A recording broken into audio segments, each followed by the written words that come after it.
자, 하나님 말씀 시편 60편입니다. 시편 60편.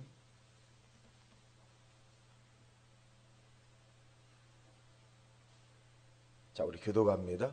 하나님이여, 주께서 우리를 버려 흩으셨고 분노하셨사오나 지금은 우리를 회복시키소서.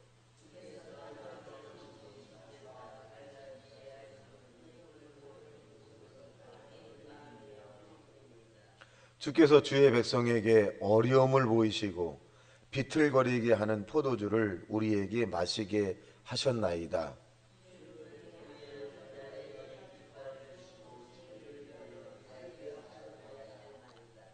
주께서 사랑하시는 자를 건지시기 위하여 주의 오른손으로 구원하시고 응답하소서.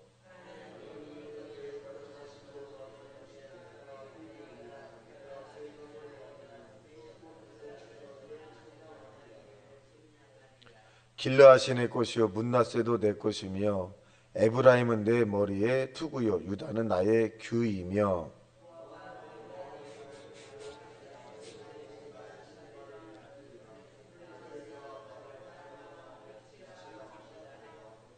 누가 나를 이끌어 견고한 성에 들이며 누가 나를 에돔에 인도할까?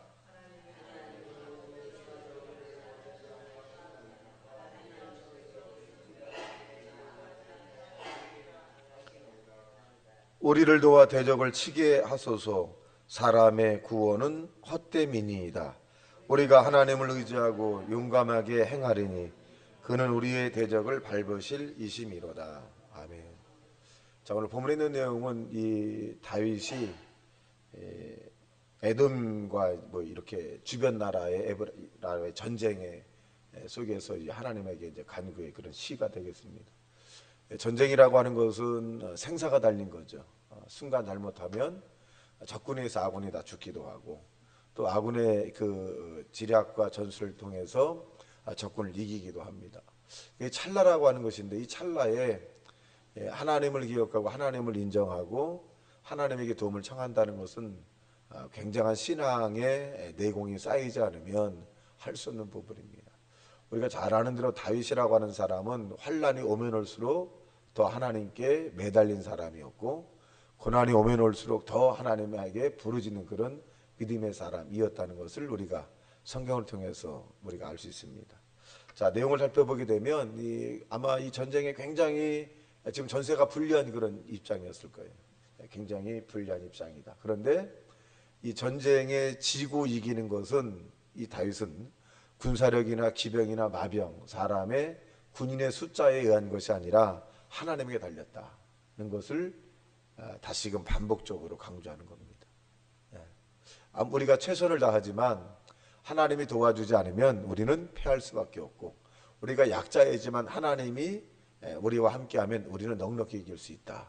이런 신앙적 고백을 함으로써 현실 가운데 하나님의 임재를 느꼈던 것이 바로 이제 다윗이다라고 볼 수 있습니다. 자, 그 내용을 살펴보면 1절입니다. 시작. 하나님이여, 주께서 우리를 버려 흩으셨고 분노하셨사오나 지금은 우리를 회복시키소서. 자, 이 내용을 보면 전세가 굉장히 불리하다는 거예요. 하나님이 우리를 버려 흩으셨고 분노하셨다. 하나님의 분노는 당연히 다윗이라고 하는 이 아군에게 불리한 지경을 하나님이 허락했다는 것입니다. 즉 상대 에돔이라든가 이런 그 족속들이 강해서 그런 것이 아니라 하나님이 에돔 우리에게 분노하셨고 에돔의 손을 들어주셨기 때문에 지금 전선이 굉장히 불리합니다. 그렇게 합니다. 자, 2절 시작. 주께서 땅을 진동시키사 갈라지게 하셨사오니 그 틈을 기우소서. 땅이 흔들립니다. 그러니까 흔들릴 정도로 힘들다는 거예요. 근데 하나님이 그 땅을 진동해서 갈라지게 하셨고 또 하나님의 능력으로 다시 붙게 하시는 것도 하나님이다.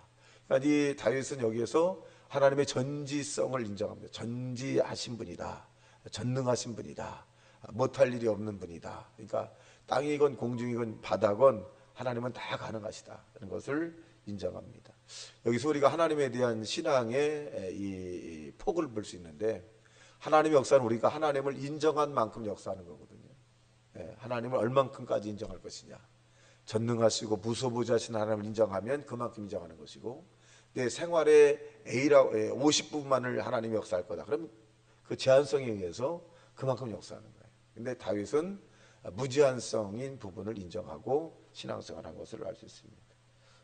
또 아브라함이라는 사람도 마찬가지죠. 아브라함도 신앙에 대한 제한성을 두지 않았죠. 죽은 자를 살리시는 하나님, 없는 것을 있게 만드신 하나님, 무한성이죠.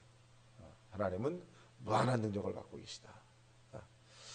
자, 3절 시작. 주께서 주의 백성에게 어려움을 보시고 비틀거리게 하는 포도주를 우리에게 마시게 하셨나이다. 그것이 뭐냐면 분노의 결과라는 거죠. 하나님의 분노하심으로 이 백성들에게 이러한 결국 징계가 내려졌다 하는 것입니다. 그런데 4절 시작.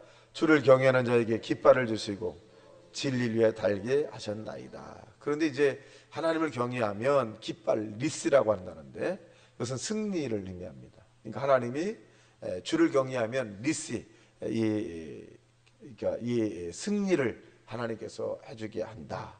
또 진리라고 하는 건 바른 길이죠. 바른 길을 위해서 달리게 하셨다. 바른 길을 가게 하셨다. 그 내용이 뭐냐? 주를 경외하는 자예요. 그러니까 우리가 하나님을 경외하면 승리를 향해 나가는 것이고, 다른 길로 가려고 해도 잘 못 가요.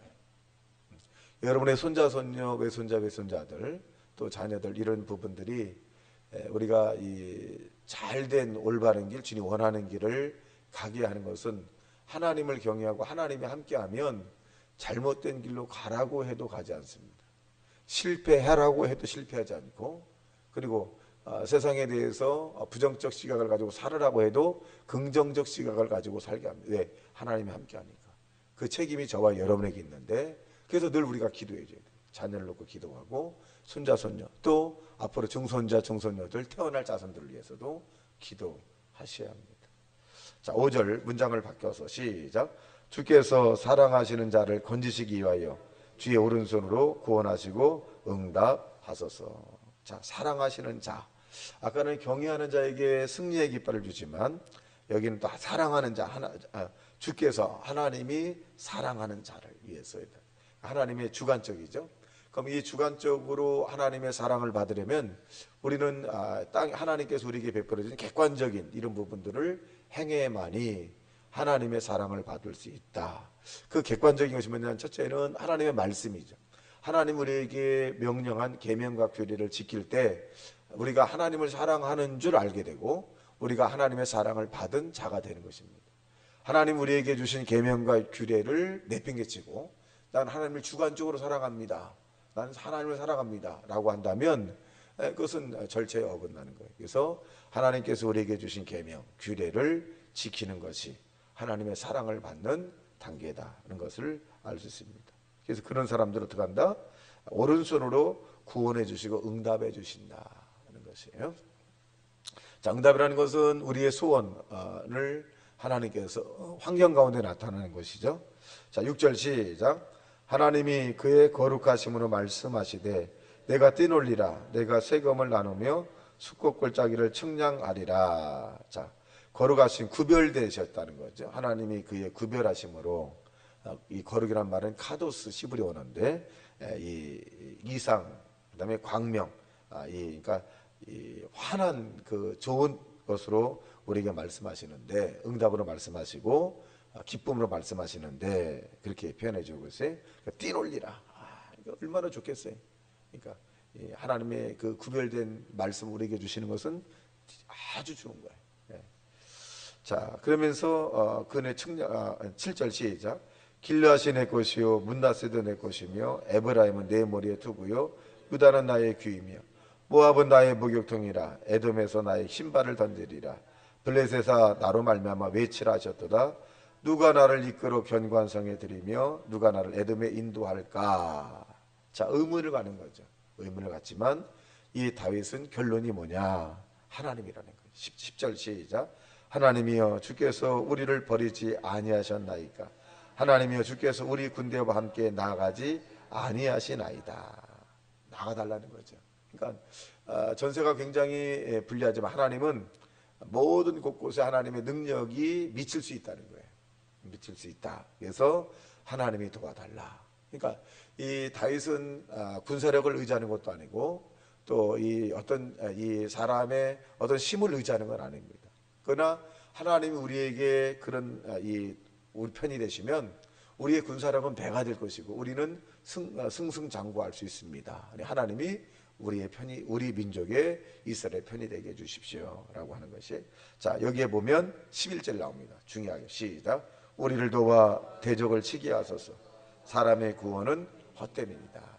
자, 사람이 아무리 지금 이 구원이라는 단어를 사용했는데 이 다윗의 이 군사력이 굉장히 지금 다운된 거예요. 지금 웅덩이에 빠졌다는 거죠. 구원, 웅덩이에 빠졌는데 어떤 그 전술 전략에 지금 걸려들은 거예요. 걸려들어서 몰살할 그런 위치에 있을 때 사람의 군사력이 우리를 건져주려고 해도 헛것이다 이거지. 건져준다 할지라도 이건 좀 어렵다는 거, 자기가 이 판단할 때. 그래서 하나님이 우리를 건져야 된다. 구원, 하나님이 우리의 군대를 건져줘야 됩니다. 이렇게 표현하는 거예요. 그래서 이 다윗은 철저하게 사람을 의지하는 것이 아니라 하나님만을 의지하는 사람이 되었다는 것을 알 수 있습니다. 그래서 12절에 보면 결론입니다. 시작. 우리가 하나님을 의지하고 용감하게 행하리니 그는 우리의 대적을 밟으실 이심이로다. 자, 결론이에요. 하나님을 의지하고 용감하게 지금 나갈 테니까 하나님이 우리의 편이 되어 주십시오. 그리고 하나님은 우리의 편이 돼서 적군을 밟으실 만한, 이 전멸시킬 만한 그런 능력을 갖고 계신 분입니다. 이렇게 인정을 하는 이런 시의 내용이 되겠습니다. 어떻게 보면 이 전쟁 상황에서 하나님 앞에 간절히 기도한 기도문이라고도 볼 수 있습니다. 우리의 삶의 모습에서도 사실 전쟁 같은 이 삶이죠.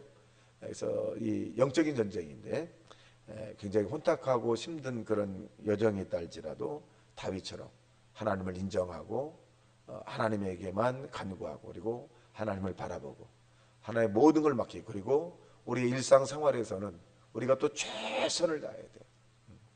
우리가 기도만 하고 맡기는 것이 아니라 이 본문에 봐도 우리가 용감하게 행하겠다는 얘기는 전쟁을 하지 않겠다는 거 아니에요. 가만히 있으면서 하나님이 다 정리해 주십시오라고 하는 것이 아니라 하나님 우리와 함께하면 우리가 용감하게 가서 싸우겠다는 거예요. 여러분 믿음과 행함이 같이 나가야 되는 거죠. 우리가 기도만 했다라고 해서 가만히 있는 것이 아니라 우리에게 주어진 일에 선한 싸움을 끝까지 싸워서 주님의 영광을 나타내는 하나님의 사람들이 되시기를 주님의 이름으로 축원합니다.